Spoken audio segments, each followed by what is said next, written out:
धन के कारण 15 अनर्थ।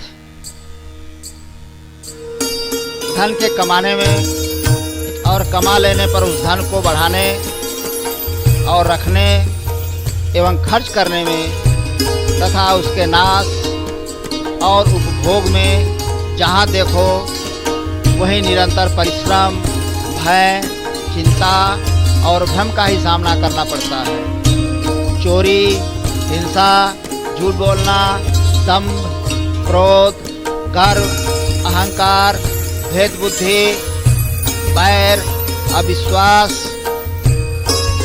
स्पर्धा, लंपटता, जुआ और शराब, यह 15 अनर्थ मनुष्यों में धन के ही कारण माने गए हैं। दूसरा, धन से दुख।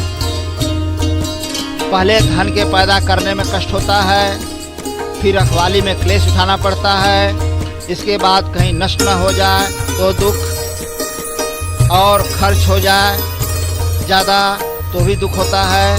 भला धन में सुख ही कहाँ है। जैसे देहधारी प्राणी को सदा मृत्यु से भय होता है, उसी प्रकार धनवान को चोर, पानी, आग, कुटुंबियों तथा राजा से भी हमेशा डर बना रहता है। जैसे मांस को आकाश में पक्षी से, पृथ्वी पर हिंसक जीव और जल में मत्स्य आदि जंतु भक्षण करते हैं, उसी प्रकार सर्वत्र धनवान पुरुष को लोग नोचते खसोटते रहते हैं। और संपत्ति में धन सबको मोहित करता है और उन्मत्त बना देता है और विपत्ति में संताप पहुंचाता है और उपार्जन के समय दुख का अनुभव कराता है। फिर धन को कैसे सुखदायक कहा जाए। और धन तो पति पत्नी में भेद पैदा कर बैर बढ़ाता है, पिता पुत्र में भेद पैदा कर बैर बढ़ाता है, माता और पुत्र में भेद पैदा कर बैर बढ़ाता है, भाई भाई में भेद पैदा करता है, चचा भतीजा में भेद पैदा करता है, इष्ट मित्रों में भेद पैदा करता है, सारे रिश्तों में भेद पैदा करता है और जात पर जात में भी भेद पैदा करता है। और संसार में जो भी बवाल मचा हुआ है केवल धन को लेकर, हिंदुस्तान पर जो भी क्रूर आक्रमणकारी आक्रमण किए केवल धन के लिए, और यह धन किसी का न है न होगा, क्योंकि यह धन किसी के मरने के साथ नहीं गया और न जाएगा, बल्कि जीव के चारित्रिक पतन के साथ साथ हर तरह का पतन कर देता है। जबकि एक से एक धर्मिष्ठ राजा हुए और एक से एक क्रूर हिंसक प्रजा का हर तरह से शोषण करने वाले हुए, मगर उनके साथ भी यह धन नहीं गया। तब से राज, राज से भोग, भोग से नर्क, सबको इसी जगह छोड़कर जाना पड़ता है। और संसार में 4 तरह के लोग होते हैं। पहला, जो मनुष्य दूसरों के सुख के लिए अपने कष्ट सहता है वह संसार में सबसे उत्तम मनुष्य है। दूसरा, जो मनुष्य दूसरों को सुख से रहने दे और अपने सुख से भी रहे वह मध्यम है। तीसरा, जो अपने सुख के लिए दूसरों को दुख देता है वह नीच है। चौथा, जो अपने भी दुख सहे और दूसरों को भी दुख दे और अपने भी धन का नाश करे और दूसरे का भी नाश करवावे।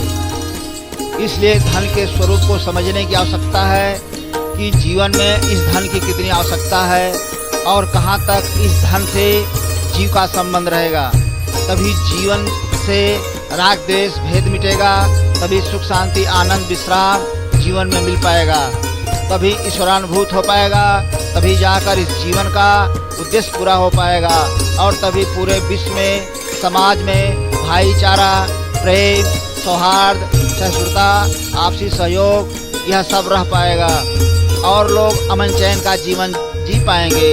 इसीलिए कबीरदास जी कह रहे हैं, साईं इतना दीजिए जामे कुटुंब समाज, मैं भी भूखा ना रहूं साध में भूखा जाए। बस यही धन है और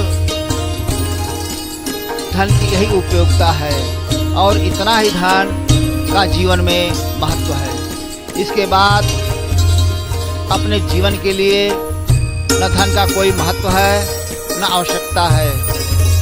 और ईश्वर ने धन दिया है तो केवल इसलिए कि मनुष्य उस धन का सदुपयोग करके दीन दुखी असहाय की सेवा करके अपने जीवन के आवागमन का परलोक का सुधार करे।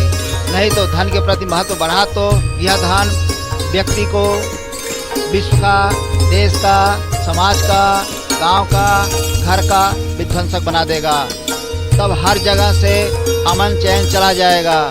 तब फिर चारों तरफ लोग रोने बिलखने चिल्लाने लगेंगे और घुट घुट कर मरने लगेंगे, असहाय की स्थिति में रहेंगे, कोई मदद करने वाला नहीं होगा।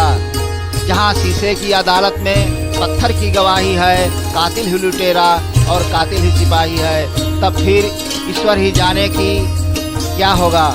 ऐसे स्थिति में विश्व का, देश का, समाज का, गांव का, घर का स्वरूप क्या होगा और यह पूरा समाज कहाँ जाएगा।